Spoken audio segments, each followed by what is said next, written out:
സാലിസ് പ്ലേറ്റിൻ്റെ പുതിയൊരു എപ്പിസോഡിലേക്ക് എല്ലാവർക്കും സ്വാഗതം. ഇന്ന് നല്ല ക്രിസ്പിയും എന്നാൽ നല്ല സോഫ്റ്റും ആയിട്ടുള്ള ഒരു നെയ്യപ്പാണ് കേട്ടോ ഉണ്ടാക്കുന്നത്.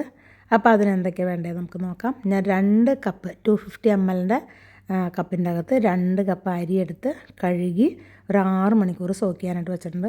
5-6 മണിക്കൂർ കഴിഞ്ഞ് കഴിയുമ്പോൾ നമുക്ക് ഇതുപോലത്തെ ഒരു ഓട്ടപാത്രത്തിൻ്റെ അകത്തേക്ക് അത് വാരിയിട്ട് അതിൻ്റെ വെള്ളമെല്ലാം വാലാനായിട്ട് വെക്കാം. ഇനി നമുക്ക് ശർക്കര ഒരുക്കിയെടുക്കണം. ഞാനിവിടെ ഒരു 5 കട്ട ശർക്കരയാണ് എടുത്തേക്കുന്നത്. 5-6 വരെയൊക്കെ എടുക്കാം. നമുക്ക് മധുരം കുറവ് വേണ്ടവർക്ക് അതിൻ്റെ ഒന്നും പിന്നെയും താഴത്തേക്ക് കുറയ്ക്കാം കേട്ടോ. അത് ഒരു അര ഗ്ലാസ് വെള്ളം ഒഴിച്ചിട്ട് നമുക്ക് ഒന്ന് മെൽറ്റ് ചെയ്യിപ്പിച്ചിട്ട് ഒരു സൈഡിലേക്ക് മാറ്റി വയ്ക്കാം. ഞാൻ തണുത്ത ശർക്കരപ്പാനിയാണ് കേട്ടോ ഉപയോഗിക്കുന്നത്. ഇനി നമുക്ക് മിക്സിയുടെ ജാറിൻ്റെ അകത്തേക്ക് നമ്മുടെ അരിയും ബാക്കിയുള്ള സാധനങ്ങളൊക്കെ ഇട്ട് കൊടുക്കാം. അപ്പോൾ ഞാൻ അരിയുടെ പകുതിയാണ് ഇപ്പോൾ ഇതിൻ്റെ അകത്തേക്ക് ഇട്ട് കൊടുക്കുന്നത്. ഇനി തണുത്ത ശർക്കരപ്പാനി നമ്മളങ്ങ് ഒഴിച്ചു കൊടുക്കുകയാണ്. ആവശ്യത്തിന് മാത്രം ഒഴിച്ചു കൊടുക്കാൻ പാടുള്ളൂ കേട്ടോ, ഒരുപാട് ഒഴിച്ചു കൊടുക്കരുത്. 1 കപ്പ് അരിക്ക് 1 പഴം എന്നുള്ള രൂപത്തിൽ ഞാൻ 1 പഴം ചേർത്ത് കൊടുക്കുന്നുണ്ട്. അത് ഇത് പാളന്തരം പഴമാണ്. ഞാലിപ്പൂവും ചേർത്താലും കുഴപ്പമൊന്നുമില്ല കേട്ടോ. ഇതിന് ഇച്ചിരി തരിയോട് കൂടിയിട്ട്, അതായത് തരിതരിപ്പോട് കൂടിയിട്ട് ഇതിനങ്ങനെ ഫൈൻ പേസ്റ്റ് ആകരുത്. തരിതരിപ്പോട് കൂടിയിട്ട് ഇതിനെ മിക്സിയിൽ അടിച്ചെടുക്കണം. ഈ അടിച്ചെടുത്ത ആ മിക്സ് നമുക്കൊരു ചരുവത്തിൻ്റെ അകത്തേക്ക് ഒഴിച്ചു കൊടുക്കാം. ഈ പരുവത്തിലാണിത് പറയണത് കേട്ടോ. അത് പ്രത്യേകം സൂക്ഷിക്കണം, ഒരുപാട് വെള്ളമായി പോകരുത്. ഇനി സെക്കൻഡ് ട്രിപ്പ് അരി അരയ്ക്കാൻ പോവാണ് നമ്മൾ. ബാക്കിയുള്ള അരിയും അതുപോലെ തന്നെ പാളയംതടം പഴത്തിൻ്റെ അകത്തുനിന്ന് ഒരെണ്ണവും ഒരു 3 ടീസ്പൂണിൻ്റെ അടുത്ത് ഗോതമ്പ് പൊടിയാണ് ഞാൻ ചേർക്കണം. അതിന് പകരം മൈദ വേണമെങ്കിലും ചേർക്കാം കേട്ടോ. എന്നിട്ട് അതിൻ്റെ അകത്ത് ശർക്കരപ്പാനി ഒഴിച്ചു കൊടുക്കുക.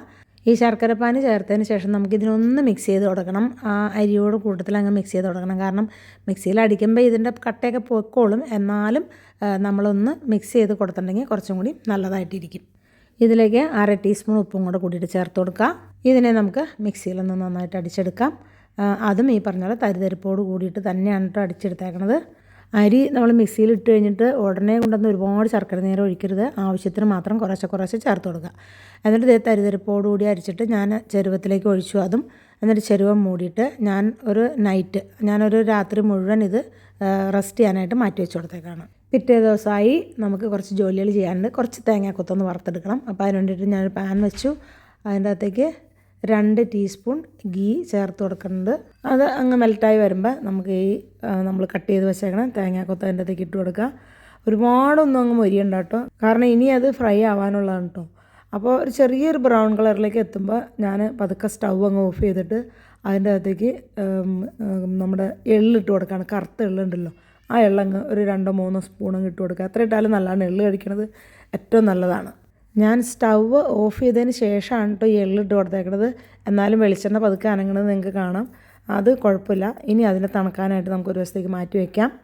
ഇനി ഇന്നലെ നമ്മൾ അരച്ച് വെച്ചേക്കണ ബാറ്റർ ഉണ്ടല്ലോ നെയ്യപ്പത്തിൻ്റെ, അത് നമുക്കൊന്ന് നോക്കാം. ചെറിയൊരു കുമിളകളൊക്കെ വരണുണ്ട്. കുമിളകളൊക്കെ വന്ന് നല്ല ഭംഗിയായിട്ട് ഇരിപ്പുണ്ട്.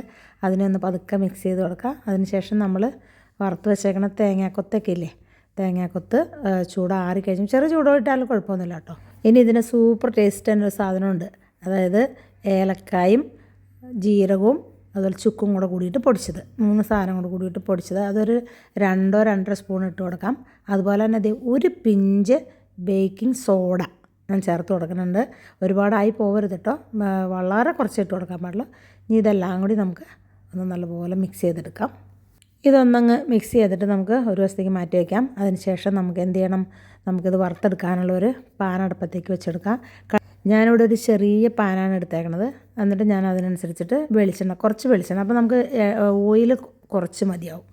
കാരണം അറ്റ് എ ടൈം നമുക്ക് ഒരു സമയത്ത് നമുക്ക് ഒരു നെയ്യപ്പാണ് ഞാൻ ചുട്ടെടുക്കുന്നത്. അപ്പോൾ അതുകൊണ്ടാണ് ഇങ്ങനെ ചെറിയ പാനിൻ്റെ അകത്തേക്ക് വെച്ച് കൊടുക്കുന്നത്. അതിൻ്റെ ആ പതയെല്ലാം അങ്ങ് മാറി അതെല്ലാം കഴിഞ്ഞ് കഴിയുമ്പോൾ ഇപ്പോഴത്തെ നമുക്കിത് നെയ്യപ്പത്തിൻ്റെ മിക്സ് ഒഴിച്ചു കൊടുക്കാനുള്ള സമയമായി. ലോ ഫ്ലെയിമിൽ വെച്ചിട്ട് വേണം നമുക്ക് നെയ്യപ്പത്തിൻ്റെ മിക്സ് ഒഴിച്ചു കൊടുക്കാനായിട്ട്. ഇപ്പം ഞാൻ ഒരെണ്ണത്തിൻ്റെ ഒഴിച്ചു കൊടുത്തിട്ടുണ്ട്. ഒഴിച്ചു കൊടുത്തു കഴിഞ്ഞാൽ പിന്നെ നമ്മളൊന്നും ചെയ്യരുത്. അത് അവിടെ ഇരുന്ന് അങ്ങനെ ആ തിള പോലെ അങ്ങനെ വരുന്ന കുറച്ച് കഴിയുമ്പോഴേക്കും അത് തന്നെ താനെ പൊങ്ങി വരും. ആ പൊങ്ങി വരുന്ന സമയത്ത് നമ്മൾ നമ്മുടെ സ്പൂൺ കൊണ്ട് ആ വെളിച്ചെണ്ണ മീതയിലേക്ക് തട്ടി ഒഴിക്കുക. ഒരു 1/2 മിനിറ്റ് കഴിയുമ്പോൾ നമ്മൾ ഒന്ന് മറിച്ചിട്ട് കൊടുക്കുക. അങ്ങനെ അങ്ങോട്ടും ഇങ്ങോട്ടും ഒന്ന് മറിച്ചിട്ട് അതിനൊരു ഈ കളർ വന്നു കഴിയുമ്പോൾ, അതായത് നെയ്യപ്പത്തിൻ്റെ ഒരു കളർ വന്നു കഴിയുമ്പോൾ നമുക്ക് പതുക്കെ അതിനെ കോരി മാറ്റാം. ഏറ്റവും ലോ ഫ്ലെയിമിലിട്ടിട്ട് വേണം ഈ നെയ്യപ്പം നമ്മളിങ്ങനെ വറുത്തെടുക്കാൻ. കാരണം എന്താണെന്ന് വെച്ചിട്ടുണ്ടെങ്കിൽ കൂടുതൽ തീ വെച്ച് കഴിഞ്ഞിട്ടുണ്ടെന്നുണ്ടെങ്കിൽ ഇതിൻ്റെ പുറം ഭാഗം പെട്ടെന്ന് അങ്ങോട്ട് ഇതായിപ്പോവും, വങ്ങിപ്പോവും, ഉൾവശമൊട്ട് വേവുകയില്ല. ഇപ്പോൾ നമ്മൾ ഇത് കറക്റ്റിന് ഇത് വെന്ത് കിട്ടും. അപ്പോൾ നമുക്കിതിനെ ആദ്യത്തെ നെയ്യപ്പത്തിന് കോരി മാറ്റാണ് കേട്ടോ. ബാക്കിയുള്ള മാവ് കൊണ്ടെല്ലാം നമുക്ക് നെയ്യപ്പം ചുട്ടെടുക്കാം. ഈ നെയ്യപ്പം ചുട്ടെടുക്കുമ്പോഴേ പരിചയമില്ലാത്ത പിള്ളേരാണെന്നുണ്ടെന്നുണ്ടെങ്കിൽ വളരെ ശ്രദ്ധിക്കണം. കാരണം എണ്ണയിലുള്ള പലഹാരമാണ്, തെറിക്കാനും അതുപോലെ തന്നെ കൈ പൊള്ളാനും ഒക്കെ ചാൻസ് ഉണ്ട്. അപ്പോൾ അത് നോക്കി സൂക്ഷിച്ച് വേണം നെയ്യപ്പം ഉണ്ടാക്കിയെടുക്കാൻ. ഇപ്പോൾ നമ്മളിതേ നമ്മുടെ മാവ് കൊണ്ടെല്ലാം നമ്മൾ ഇതുപോലെ സൂപ്പറായിട്ടുള്ള നെയ്യപ്പം ഉണ്ടാക്കിയിട്ടുണ്ട്. അപ്പോൾ എല്ലാവരും ട്രൈ ചെയ്ത് നോക്കണം കേട്ടോ. എന്നും ഉണ്ടാക്കാൻ ഞാൻ പറയുന്നില്ല, വല്ലപ്പോഴൊക്കെ ഒന്നുണ്ടാക്കി നോക്കാം. ഇതൊരു പഴയകാല പലഹാരമല്ലേ. അപ്പോൾ വീഡിയോ വൈൻഡപ്പ് ചെയ്യാൻ സമയമായി. എല്ലാവരും ലൈക്ക് ചെയ്യാൻ സപ്പോർട്ട് ചെയ്യുകയൊക്കെ ചെയ്യണം കേട്ടോ, അത് മറന്നു പോയേക്കരുതേ. അപ്പോൾ അടുത്തൊരു നല്ല വീഡിയോയുമായിട്ട് നമുക്ക് വീണ്ടും കാണാം. അതുവരേക്കും എല്ലാവർക്കും ബൈ ഫ്രം സാലിസ് പ്ലേറ്റ്.